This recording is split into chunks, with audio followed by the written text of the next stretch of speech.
అందరికీ నమస్కారం.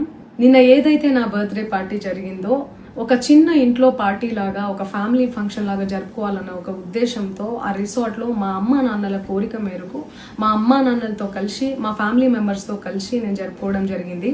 అక్కడ మా అమ్మా నాన్న ఫ్రెండ్స్, మా ఫ్రెండ్స్, మా ఫ్యామిలీ ఫ్రెండ్స్, మా టీమ్ మెంబర్స్ మాత్రమే ఉండడం జరిగింది. అండ్ అట్లనే లిక్కర్ ఉండడం జరిగింది, సౌండ్ సిస్టమ్ ఉండడం జరిగింది. సో సౌండ్ సిస్టమ్కి లిక్కర్కి పర్మిషన్ తీసుకోవాలని చెప్పి నాకు అస్సలు అవగాహన లేదు, ఐడియా కూడా లేదు. అది అనుకోకుండా సడన్గా ప్లాన్ చేసుకొని వెళ్ళిపోవడం జరిగింది అక్కడ. సో అందుకు నాకు అవగాహన లేదు, లేకుంటే నేను డెఫినెట్లీ నేను తీసుకునేదాన్ని. నాకు అసలు గైడెన్సీయే లేదు. ఎవరన్నా గైడ్ చేసినా కూడా నేను పర్మిషన్ తీసుకునేదాన్ని, లేకపోతే నేను ఎందుకు ఇలా తెలిసి చెయ్యను కదా.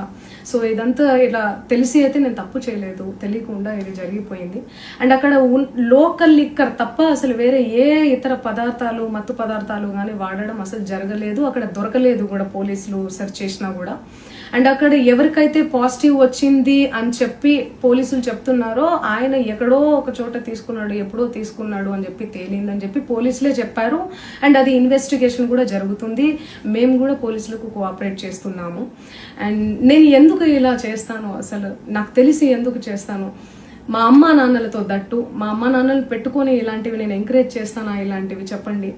అండ్ ఒక రోల్ మోడల్గా, ఒక ఇన్స్పిరేషనల్గా ఉండాలని అనుకుంటాను, కానీ నేను ఇలా ఎందుకు నేను చేస్తాను. సో ప్లీజ్ దయచేసి మీడియా మిత్రులకు నా విన్నపం ఏంటంటే ఆధారాలు లేని అభియోగాలు నా మీద అస్సలు మోపద్దు ప్లీజ్.